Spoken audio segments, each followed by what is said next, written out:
Olha, é bom demais a gente se divertir e agora vamos mergulhar numa novidade que eu estou muito curioso para saber.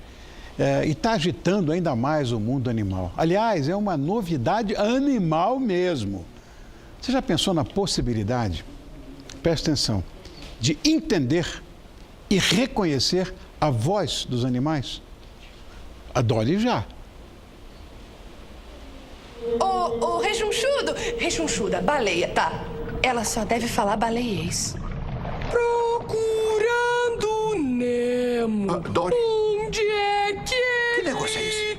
tá? O que tá fazendo aí? Sabe mesmo falar baleiês? Quero saber como Dory, sabe lá o que você está dizendo? lá.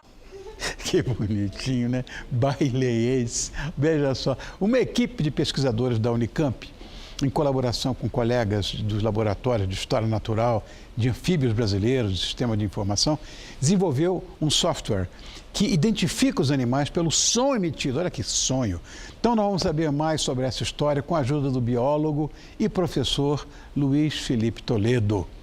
Obrigado por ter vindo. Eu que agradeço. Tudo bem, professor? Tudo bem. Obrigado. Eu que agradeço. Eu já te falei em off, né, Luiz, que eu estava muito curioso em relação a isso. Porque, para quem gosta de bicho, embora a minha biologia seja outra, completamente diferente, né? Completamente não, mas é botânica. Eu tenho fascínio por essas coisas, né? De animais. Você vem trabalhando em conjunto com outros profissionais lá na Unicamp e um software que, pelo que eu acabei de dizer aí, fiquei sabendo, que identifica o som dos animais. De onde veio essa ideia, Luiz? Isso começou assim basicamente numa necessidade quase que visceral de Sim. todo ser humano, especialmente dos biólogos, né? De saber quem são os animais. Você vê um bicho, você quer saber quem é o bicho. Você escuta um canto, quer saber de quem que é esse canto. Então, para suprir essa necessidade, às vezes a gente não consegue identificar muito facilmente as espécies, a gente resolveu fazer esse programa, né? Para facilitar o nosso dia a dia, mas que tem muita aplicação.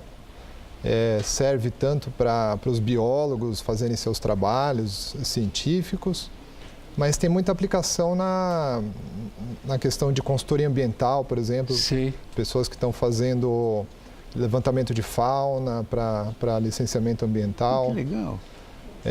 Músicos na área das artes querem se inspirar nos animais ou querem usar os animais para compor suas músicas. Cinema, televisão, todos querem utilizar os animais, os áudios dos animais, mas eles precisam ter as identificações. Então, é uma... Eu não sei se é mito, se é verdade, mas eu fiquei sabendo que tem mais de 30 mil animais cadastrados. Isso é verdade? É verdade. Na verdade, tem quase 40 mil já a nossa coleção, né, da Unicamp. É a quarta maior coleção do mundo. Como é que é esse processo de captação? Os biólogos normalmente vão para o campo, né, para o meio do mato e ficam lá gravando os animais. Ah, é assim, é? Ou a paisagem sonora, quando eles querem gravar todo o ambiente. E aí depois retornam para a gente os sons. Bom, esses 30 mil animais cadastrados, eles correspondem percentualmente a que população de animais? Assim, depende do grupo, né? Tem grupos que a gente tem mais bem representados, as aves, por exemplo, quase todas do Brasil a gente já tem documentado lá. Mas outros grupos, insetos, por exemplo, quase que nada. Então, vamos dizer assim, a grosso modo, menos de 50% da biodiversidade... Mas inseto que faz barulho, o que é? Grilo, o que é mais? Um monte, quase todos, na verdade. Assim, nem as abelhas, é verdade. É. Só que a gente não conhece muito, né? Inclusive animais assim que a gente não pensa muito, como peixe, por exemplo. Peixe. Eu tenho peixe em casa. Como é que é peixe? Os peixes também se comunicam por som, emitem sons para defesa, para reprodução. Ai, que espetáculo isso. Então, como a gente não escuta muito dentro da água, a gente não sabe o que está acontecendo ali.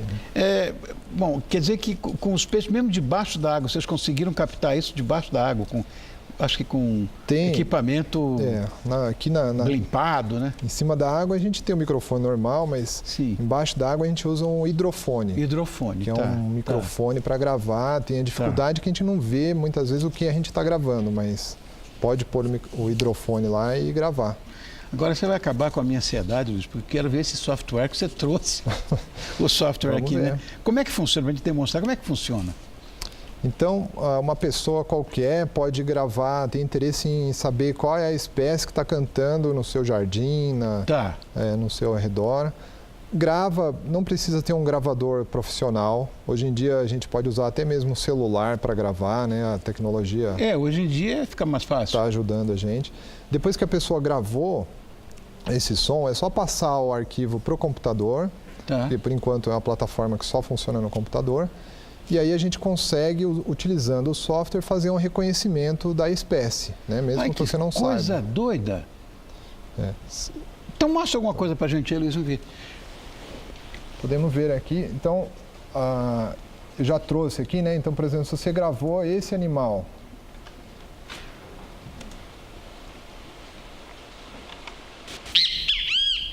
Esse eu conheço. Esse muita gente conhece, né? É o BenTV. A Tá. gente já sabe qual que é, mas é um exemplo aqui para as pessoas verem como é que eu faria. Tá. Então, baixando o arquivo no computador, ele apareceria dessa forma. Essa imagem que a gente está vendo aí é a representação gráfica do som. E tá lá o BenTV também aparecendo, lá na imagem. E aí eu selecionaria o que eu acho que é o som da espécie. Tenho que fazer uma marcação aqui no programa Tá. e mando ele comparar.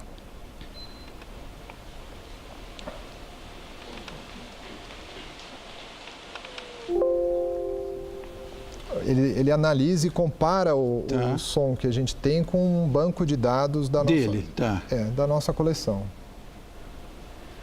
E ele vai dizer que bicho é. E aí aparece lá, em primeiro lugar é o BenTV, segundo, terceiro também é o BenTV. Então os primeiros que aparecem é uma questão de probabilidade. Ele fala que tem 99% de chance de ser um BenTV. Sim. E ele pode dar outras opções Aqui, também. ó. 99,9999. E aí quando a gente compara, então... Isso é a frequência em hertz? Isso, é a frequência com a potência, que é o volume, né? Ah, tá. E a frequência é do grave para o agudo. Então, o vermelho é o nosso, que a gente gravou, e o azul é do banco de dados. Então, quase que sobrepôs perfeitamente, e aí ele vai dizer que é a própria espécie. Se eu comparar com uma espécie diferente, a gente vai ver que o gráfico fica bem destoante. Quer dizer, esse aqui é a nossa espécie com uma espécie que não é a nossa. Então, ele já mostra que é diferente. Se eu quisesse uma outra espécie, por exemplo, a perereca flautinha.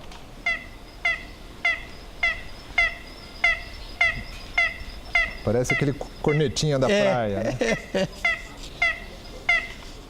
Pô, batraque, vocês pegaram tudo. É sapo, esse é sapo. Então, da mesma forma, eu seleciono o que eu acho que é o canto da espécie, peço para comparar.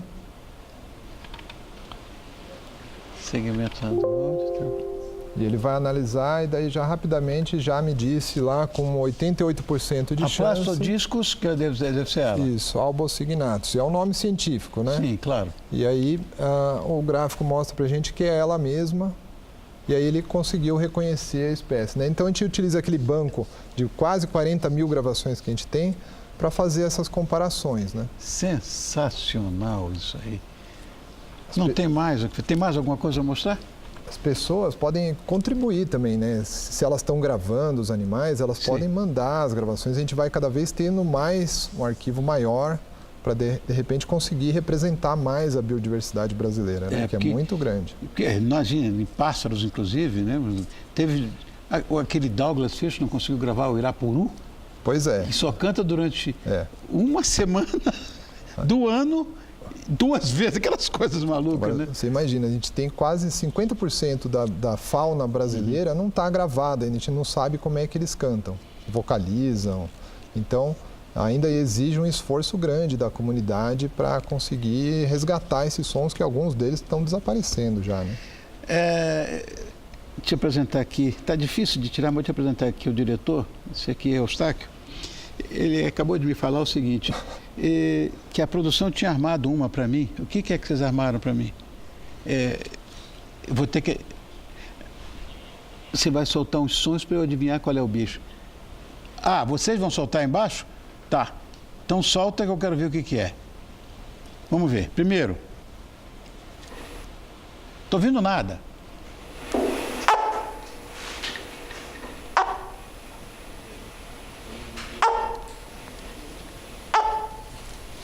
Poderia ser um cachorro, mas não é. É um bicho selvagem. Poderia ser um cachorro, mas não é não. Não sei o que é. Não. Esse é o jacaré do papo amarelo. Né? Os filhotinhos Olha ali. Eles vocalizam de dentro do ovo. Né? Isso é um som do filhotinho dentro do ovo ainda. Mas eu nunca ia adivinhar isso, Luiz. Pois é. Manda outro aí por caridade, que isso aí não tem graça.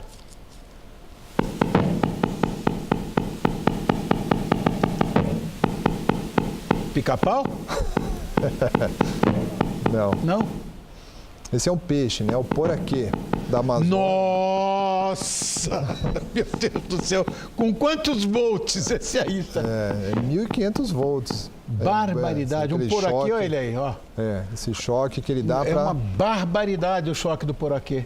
anestesiar outros peixes ou dar choque. E dá choque na gente mesmo. Na né? gente também. E é brava a coisa. Opa! Ainda mais com a água como condutor. Daí tem muitos acidentes, né, com esse peixe amazônico. É.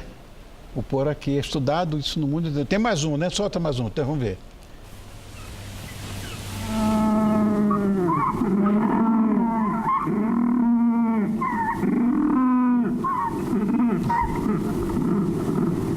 Vocês querem acabar comigo. Isso é mamífero grande, né? Vamos apostar? É mamífero grande?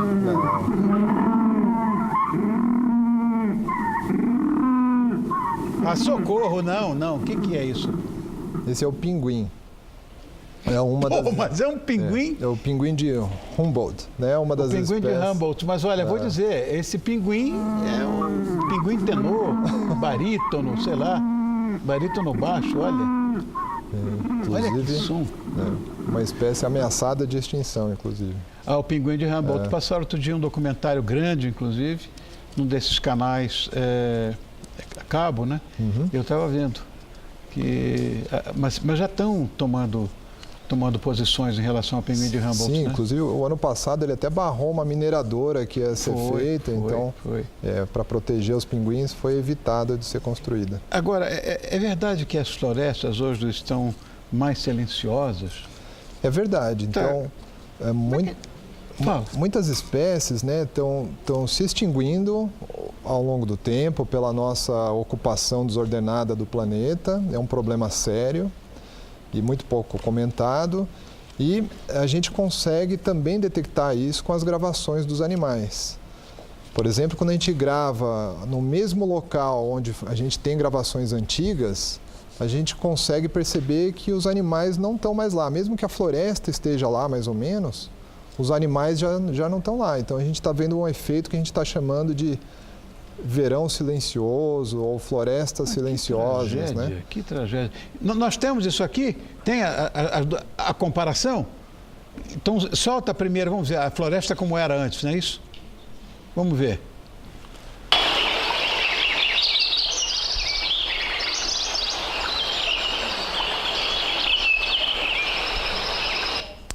Então, nesse som aqui a gente consegue ver a assinatura dos passarinhos e a assinatura de um riacho. Essa gravação foi feita próximo a um riacho. Então, é bem claro, né, que tinha muitas aves no passado. Para mim é né? música isso aí. É uma sinfonia, né? Sinfonia. Sinfonia da natureza. E atualmente, só até para a gente ver. Gente... no mesmo local, né? O riacho está lá, mas os passarinhos, poucos, muito longe, né? E menos espécies, então... A defasagem de quanto tempo isso? Isso é questão de 30 anos atrás, né? Gente, isso em termos geológicos não é nada. Não é nada, então a gente está enfrentando várias extinções recentes. Né? Ai. Então a gente está ficando com uma paisagem sonora muito empobrecida. Como é que a gente pode ajudar a conservar a natureza? Nós, que estamos destruindo tudo. Pois é. Esse tipo de programa que a gente tem desenvolvido na Unicamp é também uma tentativa de aproximar as pessoas da natureza, né? Eu sempre comparo, assim, por exemplo, uma obra de arte, um Picasso. Nem todo mundo gosta de ver um Picasso. Mas se você conhecer a história, saber por que ele fez aquele quadro, as técnicas que ele usou, não tem como não gostar, você acaba gostando. Corretíssimo. E se relacionando emocionalmente de alguma forma. A natureza é a mesma coisa, então se as pessoas se desconectam da natureza, elas não têm mais aquela relação que a gente tinha, e o software talvez faça com que as pessoas consigam, brinquem com a natureza, tentem identificar os bichos, Mas e aí se aproximar um pouco mais, né? Perdão, te atrapalhando, mas há algum plano para tornar acessível esse software para gente comum como eu? Pois é, no momento ele ainda é um pouco acadêmico, né? Só funciona no computador. Tá. O meu desejo é que todo mundo me pergunta, essa é uma pergunta que todo mundo faz, cadê a versão do celular, um aplicativo que a gente clica e já vê muito mais fácil do que esse programa? Ainda não tem, a gente tem que desenvolver essa parte, mas o mais difícil a gente já fez, que são os algoritmos que estão aí por trás, a parte matemática e modelos, está toda pronta. A questão agora de implementação, né, procurando alguém que entenda disso, porque eu sou biólogo, não entendo nada dessa parte, a gente procurar alguém que faça essa implementação e torne super acessível, né, de graça ou super barato, para que a gente consiga mesmo difundir isso aí, aproximar as pessoas, reconectar as pessoas com a natureza, né, é o que está faltando. Puxa vida, porque eu vou dizer, para nós, né, que estudamos biologia, a paixão pela natureza é uma coisa acima de tudo, né? Eu sei que para mim é a coisa mais... Eu sei que, por exemplo, no momento a gente discute muito economia, sociedade, mas a questão ambiental ela é tão ou mais relevante do que isso, porque ela abrange todas elas, né? Então a gente deveria voltar a nossa visão um pouco mais para esse lado, é super importante. Luiz, muito obrigado por ter vindo. Adorei, está tão curioso, isso é espetacular. Luiz Felipe Toledo, biólogo, pesquisador da Unicamp, nos deu uma aula hoje que eu vou dizer inesquecível. Obrigado por ter vindo, viu, Luiz? Muito obrigado. Sucesso para você e que aquele projeto teu de Mônaco venha para aqui, hein? Eu quero ver. Vamos conversar. Obrigado, querido. Obrigado.